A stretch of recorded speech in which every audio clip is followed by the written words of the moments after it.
ہے؟ حجاج بن یوسف ظالم تھا، اس نے اچھے اچھے کام بھی کیے تھے۔ قرآن پاک پر زیر زبر آراب حجاج بن یوسف نے لگوایا۔ محمد بن قاسم کو ہندوستان سندھ کے علاقے فتح کرنے بھی حجاج بن یوسف نے بھیجا تھا۔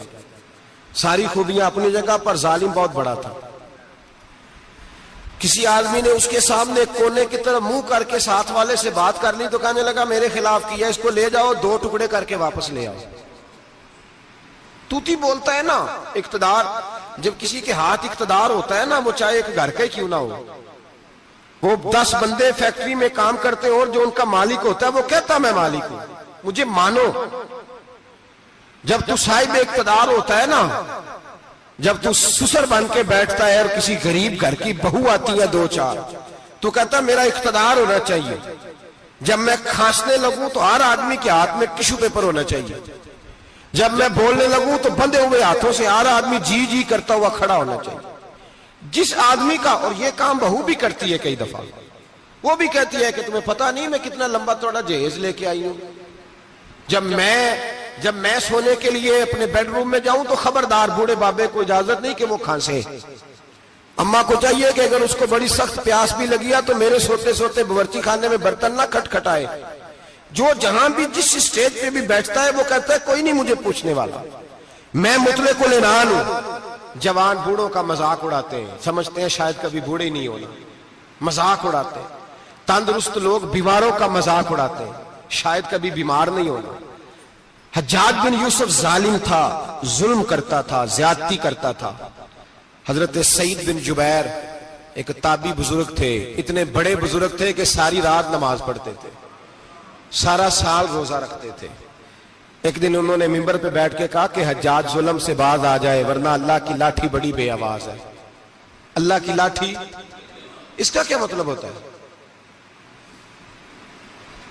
اس کا مطلب ہے جب رب کی لاٹھی چلتی ہے تو اس کی آواز، جی اس کا پہلے کوئی پیغام، وہ پہلے اعلان نہیں کرتا کہ تگڑے ہو جاؤ لاٹھی چلنے لگی ہے، لاٹھی چلتی ہے پر اس کی آواز، سمجھ آ رہی ہے میری بات کی؟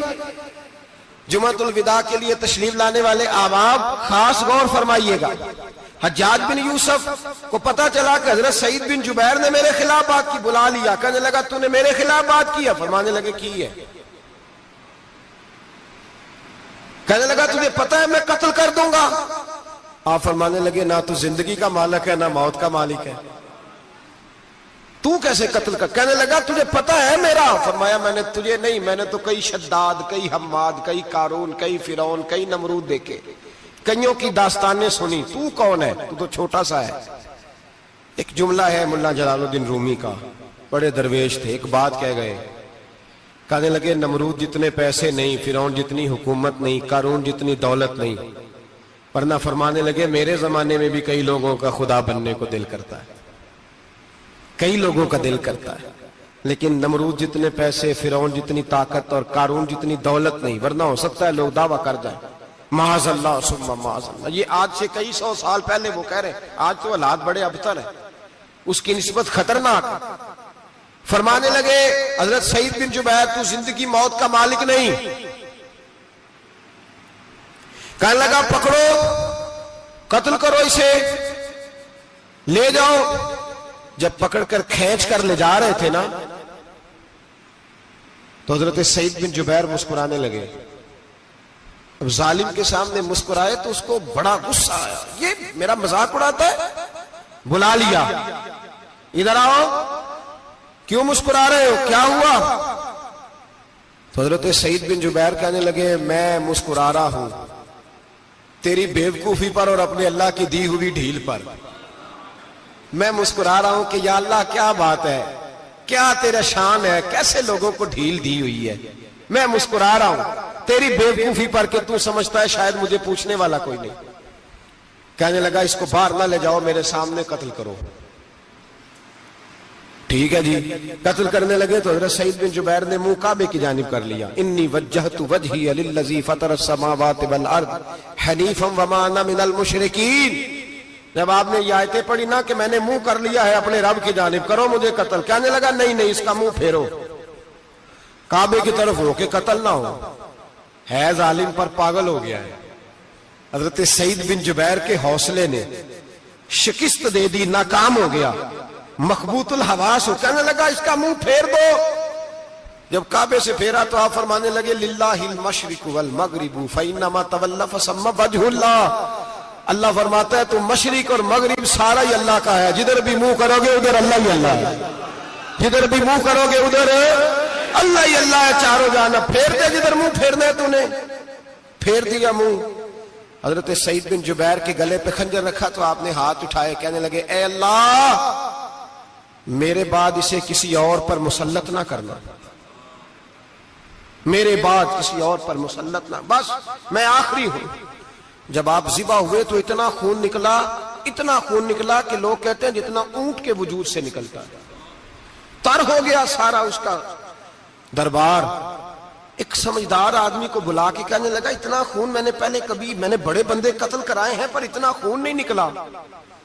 تو وہ کہنے لگے لوگ مر جاتے، مرتے وقت ڈر جاتے ہیں، سہم جاتے ہیں، خون سکڑ جاتا ہے، لگتا ہے یہ شخص جب دنیا سے گیا ہے تو ڈٹ کے گیا ہے، یہ ڈٹ کے گیا ہے دنیا سے۔ حجاج بن یوسف رات کو سویا تو تڑپ کے اٹھا، کیا ہوا؟ گھر والے کہنے لگے کیا ہوا؟ کہنے لگے سعید بن جبیر خواب میں آئے اور کہتے ہیں اٹھ مجھے بتا تو نے مجھے کیوں قتل کیا، بتا کیوں مارا؟ اگلی رات پھر سویا تو وہی خواب، پھر سویا تو وہی خواب۔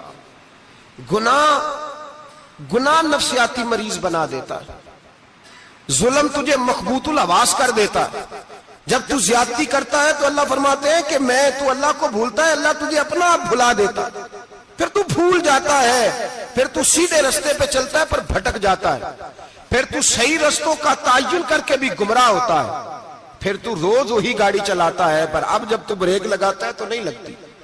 جب گناہوں کے ساتھ تو مخبوط الحواس ہوتا ہے تو روز وہ کاروبار کرتا ہے، لیکن جب تیرے گناہ تجھے گھیر لیتے ہیں پھر اسی کاروبار میں تو نقصان اٹھاتا ہے۔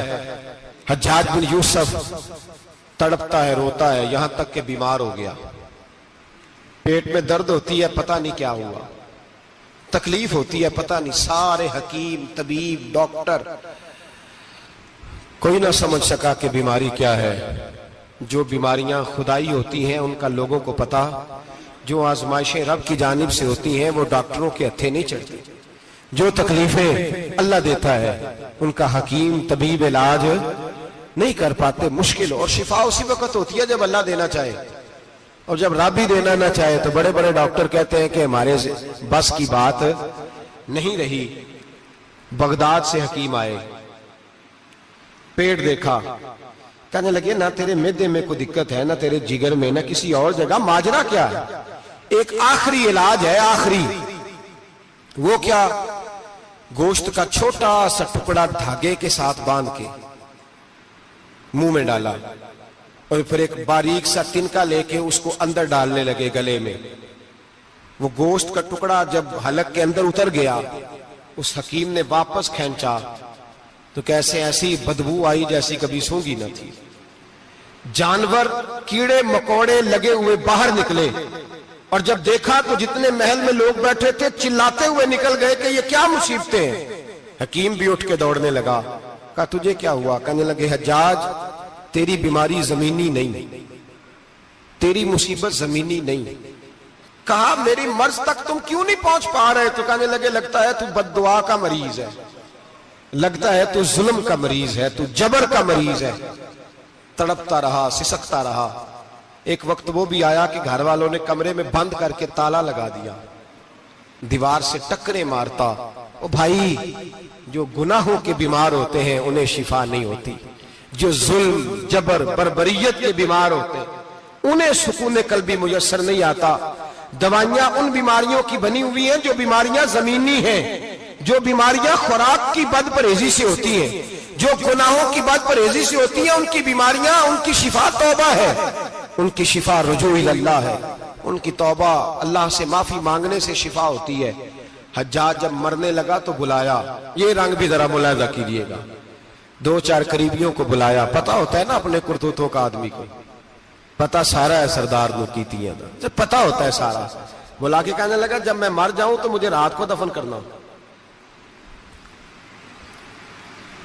کیوں بھائی عورت ہے؟ کہنے لگا نہیں رات کو دفنانا. ٹھیک ہے رات کو دفنا دیں گے. پھر کہنے لگا جب صبح ہو جائے تو صبح ہونے سے پہلے پہلے میری قبر زمین کے برابر کر دینا, نشان مٹا دینا.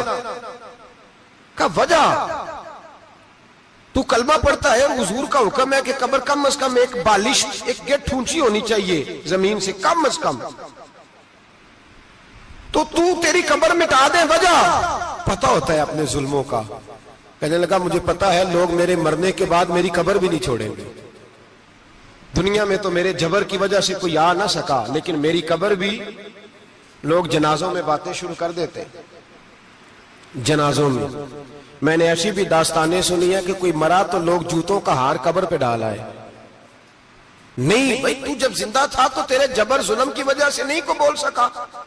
ایک تو ہے قیامت میں حساب ہوگا, یہاں دنیا میں حساب ہونے لگتا. اتنی لمبی زبانیں لوگوں کی لٹک کر مرتے وقت باہر نکل آتی ہیں. دعا کریں, جمعہ ہے, اللہ تعالیٰ ایمان کی موت عطا فرمائے. دعا فرمائے رب تعالیٰ اللہ تبارک و تعالیٰ توبہ کر کے جانے کی توفیق عطا فرمائے. جاگے جاگے اور سنے اور دعا کرے, اے اللہ تو ہمیں ظلم سے ویسے ہی محفوظ فرما. اگر ہم زیادتی کرنے لگے تو اے اللہ ہمیں اس سے منع فرما. ہمیں اس سے تو یہ توفیق دے کہ ہم باز آ جائیں اس گناہ سے. میرے بھائی ایک تو دنیا میں سزا ہے, پھر قیامت کی سزا ہے, اور وہ زیادہ سخت ہے, وہ زیادہ سخت ہے. ہم لوگوں نے نا ہیلے بہانے بڑے بنائے ہوئے ہیں. بینک کے ساتھ کاروبار کرنے والا کہتا ہے نہیں نہیں مجبوراً لیا ہے, مجبوراً. مر رہا تھا تو آخری لبوں پہ تھا تو جائز ہے, جائز ہے. اس وقت جب تجھے کھانے کو لقمہ نہ لگے تو حرام کھانا بھی جائز ہے. کیا دقت تھی؟ کیوں اللہ رسول کے مقابلے میں کھڑا ہوا تو؟ کیوں سود کا دھندا کیا؟ کیا تکلیف تھی؟ کہاں تو الجھ گیا تھا؟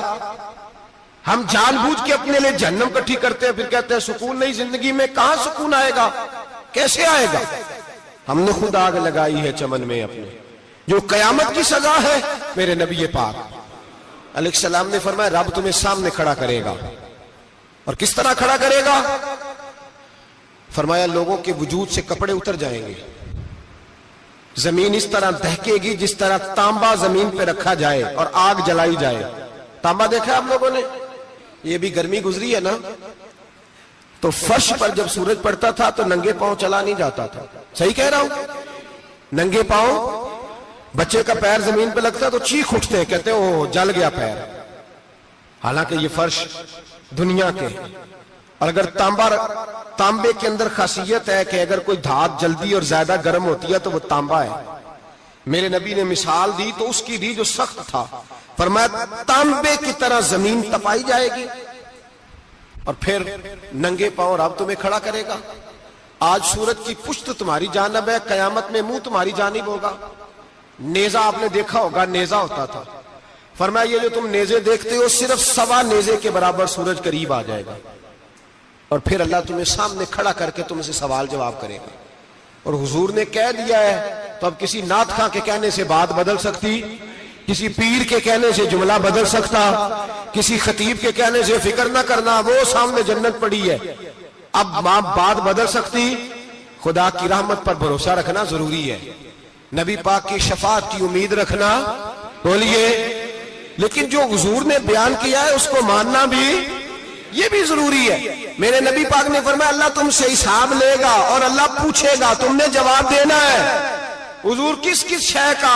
فرمایا جو پہنتے ہو اس کا جواب نہیں دینا, جو کھاتے ہو اس کا جواب نہیں دینا, جو اللہ کے راستے میں دیتے ہو اس کا جواب, باقی ہر شے کا جواب دینا ہے. ادھر جو پلاٹ ہے اس کا بھی جواب دینا ہے, اور جو بچوں کو پیسے بتائے ان کا بھی جواب دینا ہے, جو چھپائے ہیں ان کا بھی. ثم لتسألن یومئذ عن النعیم. جو کمیٹی اپنے محلے میں ڈالی ہے اس کا بھی جواب دینا ہے, جو سسرال کے علاقے میں ابا جی سے چوری ڈالی ہوئی ہے اس کا جواب بھی, سب کا جواب دینا ہے.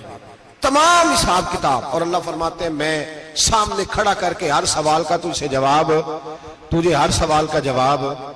اچھا یہ جو بڑے لوگ تھے وہ حساب سے ڈرتے تھے, ہم چھوٹے لوگ ہیں ہم حساب سے ہم نہیں ڈرتے, ہم کہتے ہیں دیکھی جائے گی. بڑے لوگ جو تھے وہ حساب سے حضرت ابو بکر صدیق دعا کرایا کرتے تھے, دعا کرو اللہ مجھ سے حساب نہ پوچھے. حضرت عمر فاروق رضی اللہ تعالیٰ عنہ اپنے بیٹے سے کہتے تھے, بیٹا اپنے باپ کے لیے رحمت کی دعا کرنا, میں درگزر والا ہوں, میں حساب والا کوئی نہیں. بڑے لوگ ڈرتے تھے, بڑے لوگ. حضرت عثمان غنی قبر پہ کھڑے ہوتے تھے تو داڑھی آنسوؤں سے بھیگ جاتی. غلام کہتے ہیں حضور 3 دفعہ نبی پاک نے آپ کو جنت کی بشارت دی ہے, 3 دفعہ بشارت دی ہے, تو آپ کیوں اتنا روتے ہیں؟ عثمان غنی فرماتے, جس رسول نے مجھے جنتی کہا ہے اسی محبوب نے مجھے فرمایا تھا عثمان قبر آخرت کی منزلوں میں سے پہلی منزل ہے. اور آپ فرماتے میرے تو کمرے میں دیا گل ہو جائے تو مجھے ڈر لگتا ہے, اس میں تو مکمل اندھیرا ہے. آپ فرماتے کھڑکیاں بند ہو تو دم گھٹنے لگتا ہے, اس کو تو دروازہ ہی کوئی نہیں, روشن دان تک نہیں. بھائی جو بڑے تھے وہ ڈر رہے تھے. مولا علی شیر خدا نماز کا وضو کر کے کانپتے تھے, کانپتے. علی آپ مرحب کے سامنے نہیں کانپے, خیبر کا دروازہ اکھاڑتے نہیں کانپے, بدر احد خندق حنین اور خیبر میں نہیں کانپے, تو یہاں آپ فرمانے لگے مالک کے سامنے جاتے ہوئے ڈر آتا ہے. بڑے لوگ کانپتے تھے, بڑے لوگ. آج کون سا جمعہ ہے؟ سارے بولیے. حالانکہ یہ اگلے سال دوبارہ آئے گا, ہمارا نہیں پتا کہ ہم ودا ہو جائیں کہ کیا بنے. یہ کون سا جمعہ ہے؟ آیا جمعۃ الوداع, آئے ہم پڑھیں. آج ایک فکر لے کر کے جانا, ایک سوچ. جہاں روز رات کو بیٹے کی ٹینشن, بیٹی کی ٹینشن, بھائی کی ٹینشن, پوتے کی ٹینشن ہوتی ہے نا, ایک ٹینشن اور اپنے آج ایک ٹینشن بڑھا لو, قبر کی ٹینشن پیدا کر لو, قیامت کی تھوڑی سی فکر کر لو, تھوڑی سی, ایک لمحے کے لیے صحیح تھوڑا خیال پیدا کرے. حضرت حسن بصری نام سنا ہوا ہے نا, یہ حضرت علی کے شاگرد ہیں. نبی پاک کے گھر میں آ جاتے تھے کئی دفعہ, بچے تھے جب. حضرت حسن بصری تابعی ہیں. فرماتے خانہ کعبہ میں عمرہ کرنے گیا, طواف کعبہ کر رہا تھا تو بڑا عجیب منظر ہوا, رات کی تنہائی ہوئی. اس وقت کئی دفعہ طواف بند بھی ہوتا تھا, اس لیے کہ رش کم ہوتا تھا تو رات کو سب سو جاتے. کہتے رات ذرا گہری ہوئی تو لوگ اپنا اپنا خیمہ لے کے جاتے تھے. اب تو ہوٹل ہے نا, تو خیمے لگتے تھے, لوگ خیمہ لے کے جاتے تھے, جہاں جگہ ملتی تھی خیمہ لگا کے رہتے تھے.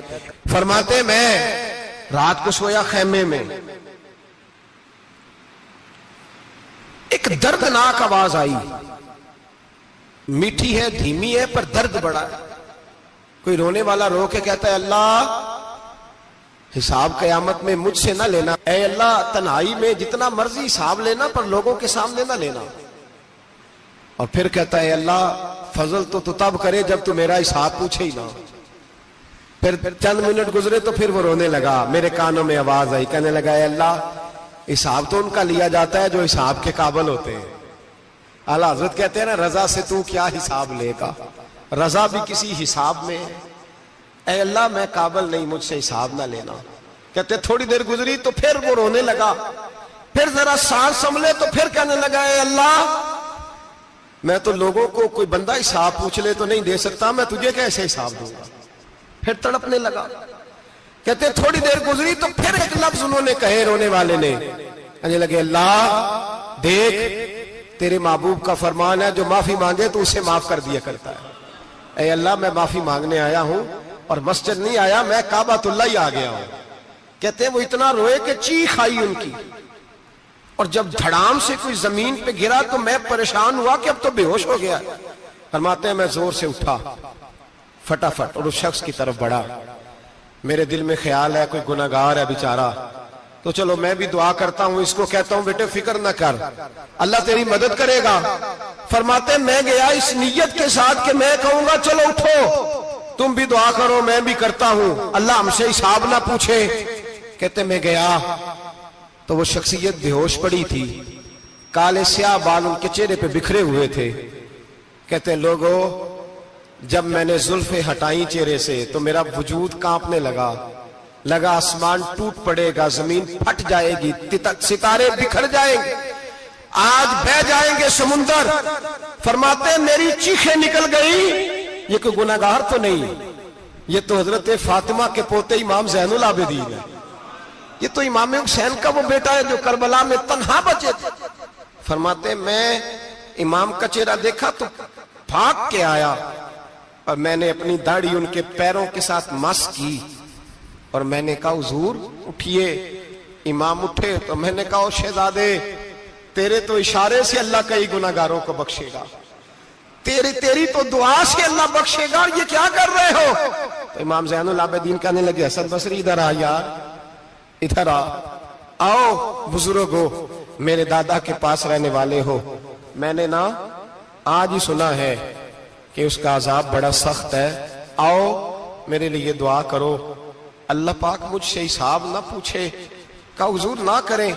اب فرمانے لگے تجھے نہیں پتا کچھ چیزیں ایسی ہیں کہ رب نے اگر حساب پوچھا تو میں واقعی جواب نہیں دے پاؤں گا, چل کر میرے لیے دعا. کہتے میں نے ہاتھ باندھے حضور میں نہیں کرتا, اٹھا کہہ. فرماتے میں نے ہاتھ اٹھائے, میں نے کہا اے اللہ تیرے رسول کا شہزادہ ہے, یہ تیرے رسول کا شہزادہ ہے, یہ کہہ رہا ہے تو فضل کر. او بھائی جو بڑے تھے وہ تو تڑپتے تھے, سسکتے تھے. ابو علی ہیتی کہتے خانہ کعبہ میں پتھر پہ سر رگڑ رگڑ کے کوئی بوڑھا کہہ رہا تھا اے اللہ اول تو حساب نہ لینا, اور اگر لینا تو مجھے اندھا کر کے اٹھانا, میں تیرے نیک بندوں کے سامنے شرمندہ نہیں. اقبال رو پڑے. اقبال کچھ لوگوں نے لکھا ہے یہ آخری ربائی ہے ڈاکٹر اقبال کی, آخری. اس کے بعد شاید اس نے کلام نے کچھ سیرت نگاروں کا خیال ہے. اقبال مدینے کی طرف منہ کر کے کہنے لگے تو غنی از ہر دو عالم من فقیر, اللہ تو غنی ہے میں تو فقیر ہوں. روز محشر عذر ہائے من پذیر, اے اللہ اول تو میرا کوئی عذر قبول کر لینا محشر کے دن, اور اگر نہ کرنا ہوا اگر تمہیں بینم حسابم نہ گزیر, اگر ضرور ہی میرا حساب لینا ہے اے اللہ, اگر تو نے ضرور لینا ہے اے اللہ, اگر ضرور ہی لینا حساب اول تو میرا عذر مان لینا, میری کمزوری پہ رحم کرنا اے اللہ, میرے بڑھاپے پر میری کمزوری پر رحم کرنا, اگر ضرور حساب لینا ہے از نگاہ مصطفیٰ پنہا بغیر, تو اے اللہ ذرا حضور کی نگاہوں سے اوجھل کر کے لینا. اے اللہ مجھے شرم آئے گی, میرے مصطفیٰ کریم فرمائیں گے میں تو تجھے ہر بات سمجھا کے آیا, ایک جگہ تیری رہنمائی کر کے آیا, تو کیسے عمل کما, ذرا اوجھل کر کے از نگاہ مصطفیٰ پنہا بغیر, ذرا حضور کی آنکھوں سے اوجھل کر کے سائیڈ پہ کر کے لینا, میں برداشت نہیں کر پاؤں گا. حضرت ابو علی ہیتی کہتے ہیں بابے نے سر رکھا ہوا ہے اور کہتے ہیں اللہ مجھے اندھا کر کے اٹھانا. فرماتے میں گیا, میں نے کہا چلو میں دعا کرتا ہوں جا کے. فرماتے جب میں نے جا کے بزرگوں کی کمر پہ ہاتھ رکھا, ان کا چہرہ دیکھا تو یہ کوئی گناہگار تو نہیں, یہ تو بغداد کے پیر عبد القادر جیلانی ہے, یہ تو محبوب سبحانی غوث سمدانی ہے, یہ تو وہ شخص ہے جو قدم لگائے تو اللہ ولایت عطا کرتا ہے. جو بڑے تھے وہ ڈر رہے تھے. معین الملت والدین عطائے رسول ہند الولی غریب نواز حضرت خواجہ معین الدین اجمیری رحمت اللہ علیہ خواجہ قطب الدین بختیار کاکی کو تنہائی میں بلا کے کہنے لگے معین الدین سید زادہ ہے, معین الدین حضور کے خاندان میں پیدا ہوا ہے, معین الدین سے اس کے پیر کو بڑی امیدیں تھیں. معین الدین کو رسول پاک نے ہندوستان بھیجا تھا, پر قطب الدین یار معین الدین تبلیغ کا حق نہیں ادا کر سکا. حضرت خواجہ قطب الدین کہنے لگے حضور 90 لاکھ تو مسلمان کر دیے, اور کیا حق تھا؟ فرمایا نہیں, جب تو تہجد کی نماز پڑھے نا بیٹا اپنے لیے دعا مانگنا تو خدا سے کہنا مولا میرے پیر کی کوتاہیاں معاف کر. وہ جس اعزاز کا تھا وہ کام نہیں کر سکتا, جو بڑے تھے ان کی تو باتیں بڑی تھی. یہ جو ہم چھوٹے آئے ہیں نا نئے, ٹکٹیں دیتے پھرتے ہیں, ٹکٹیں, بے نمازی جاہل ان پڑھ پیر ٹکٹیں بانٹتا ہے لوگوں کو, تو بھی بخشا ہے تو بھی بخشا ہے. وہ 90 لاکھ لوگوں کو رائے حق پر لگا کے بھی کہتے تھے نہیں حق تو یہ ہے کہ حق ادا نہ ہوا, حق تو یہ ہے کہ حق, کوئی شے پلے نہیں, ڈٹا ہوا کھڑا ہے مسلمان, ڈٹا ہوا. یہ حساب سنے. کسی نے حضرت ابو ہریرہ سے کہا کہ کوئی ایسی حدیث سناؤ جو آپ کو بھی بڑی محبوب ہو. حضرت ابو ہریرہ نے چیخ ماری, رونے لگے اور بے ہوش ہو گئے. پھر ہلایا, پانی پلایا, اٹھے, کہا حضور بات کی تھی حدیث سنائے, پھر رونے لگے. ہمیں تو نہیں نہ رونا آتا, ہمیں تو تب آتا ہے جب بیٹا بات نہ مانے, ہمیں تو تب آتا ہے جب کاروبار میں نقصان ہو جائے, ہمیں تو تب رونا آتا ہے جب ہمارا کوئی دوست ہمارے بارے میں غلط بات کر دے، بے عزتی دنیا کی ہو جائے۔ حضرت ابو ہریرہ 3 دفعہ ہوش آیا، 3 دفعہ روئے اور کہنے لگے عزیزو یہ وہ والی حدیث ہے کہ میں سوچتا بھی ہوں تو میں تڑپ اٹھتا ہوں۔ کہا کون سی حدیث؟ تو حضرت ابو ہریرہ کہنے لگے میں نے نبی پاک سے سنا ہے قیامت میں سب سے پہلے علماء کا حساب ہوگا، سب سے پہلے علماء کا۔ رب کریم فرمائے گا تمہاری دین کے نام پر بڑی موجیں تھیں، تمہارے بڑے پوسٹر چھپتے تھے، لائنیں بنا کے لوگ تمہارے ہاتھ چومتے تھے، لوگ تمہاری گڑی کو بھی چومنا اپنے لیے سعادت سمجھتے تھے۔ بتاؤ میرے رسول کے نام پر کھانے والوں کیا کر کے آئے ہو؟ عمل بتاؤ، عمل۔ موج بڑی کی نا تم نے، بتاؤ عمل۔ علماء عالم عرض کرے گا اے اللہ میں جگہ جگہ تیرے رسول کے دین کی بات کرتا تھا، میں قرآن کے درس دیتا تھا، میں راتیں بیدار رہ کے تیاریاں کرتا تھا، میں جو بن سکا کیا۔ رب فرمائے گا نہیں، تو نے تو اس لیے کیا تھا کہ لوگ تجھے پیر صاحب کہیں، مولانا صاحب کہیں، تیرے نعرے لگائیں تو لگے نہیں پھر تیرے نعرے، پھر لوگوں نے لمبے لمبے القابات پکارے نہیں تیرے۔ حضور سید عالم علیہ السلام فرماتے ہیں پہلا حساب اس کا لے گا جو عالم کہلاتا تھا۔ رب پوچھے گا تجھے طاقت دی، ہمت دی، بولنے کی صلاحیت دی، اپنے فضل سے دی، بتا کیا کما کے آیا ہے۔ حضرت ابو ہریرہ روتے ہیں، کہتے ہیں میں بھی تو حدیثیں سناتا ہوں، میں بھی تو عالم ہوں، میرے پیچھے بھی تو لوگ بھاگتے ہیں۔ لوگوں بتاؤ اگر اللہ نے ابو ہریرہ سے پوچھا تو کیا جواب دے گا؟ اللہ فرمائے گا علماء کے لیے بخاری مسلم ہے، انہیں اٹھاؤ اور جہنم میں ڈال دو۔ امام غزالی فرماتے ہیں اگر کسی عالم کو سزا ملی تو سخت سے سخت عالم کو ملے گی۔ دعا فرمائیں اللہ میرے جیسے لوگوں کو ہدایت کا رستہ عطا فرمائے، اور جو کہتے ہیں سمجھتے ہیں اللہ اس پر عمل کی توفیق عطا فرمائے۔ فرمایا حضرت ابو ہریرہ نے دوسرے نمبر پر سخی اللہ کی بارگاہ میں کھڑا کیا جائے، مالدار۔ رب فرمائے گا بول، کچھ ایسے بھی تھے جن کے پاس شام کی روٹی نہیں تھی، تجھے میں نے تیری تجوری بھر کے تجھے دولت عطا کی، تجھے وراثت میں میں نے مربع دیے، جائیدادیں دی، بتا۔ وہ کچھ وہ تھے سویرے مزدوری کرنے جاتے تھے، کما کے لاتے تھے، ہزاروں روپیہ تیری بینک میں پڑا تھا، بتا کیا کیا تو نے؟ اے اللہ میں نے مسجد میں دیے، مدرسے میں دیے، 30 دن افطاریاں پکاتا رہا۔ اللہ فرمائے گا تو جھوٹ بولتا ہے، تو سارا کچھ اس لیے کرتا تھا کہ لوگ تجھے سخی کہے۔ ہاں ہاں تیرا اعلان ہوا مسجد میں، لوگوں نے کہا وہ دیکھو کتنے پیسے دے رہا ہے، اس کا وہ دیکھو نام لکھا ہوا ہے ہسپتال کے ایک کونے میں کہ یہ والا بلاک فلاں سیٹھ صاحب نے بنایا، یہ دیکھو لکھا ہوا ہے کہ یہ کمرہ مدرسے کا اس نے بنایا، تو لکھ دیا گیا، نعرے لگ گئے، اب جا دوڑ جا۔ اللہ جہنم میں پھینک دے گا۔ فرمایا پھر شہید کھڑا کیا جائے گا۔ ہاں بھئی تجھے طاقت دی، ہمت دی، بتا کہاں خرچ کی، کہاں؟ اے اللہ شہید ہی ہو گیا۔ فرمایا وہ تو اس لیے ہوا تھا کہ لوگ تجھے شہید کہیں، بہادر کہیں، تیرے نام پہ روڈ کا نام رکھا جائے، تمغہ حسن کارکردگی ملے، سو مل گیا۔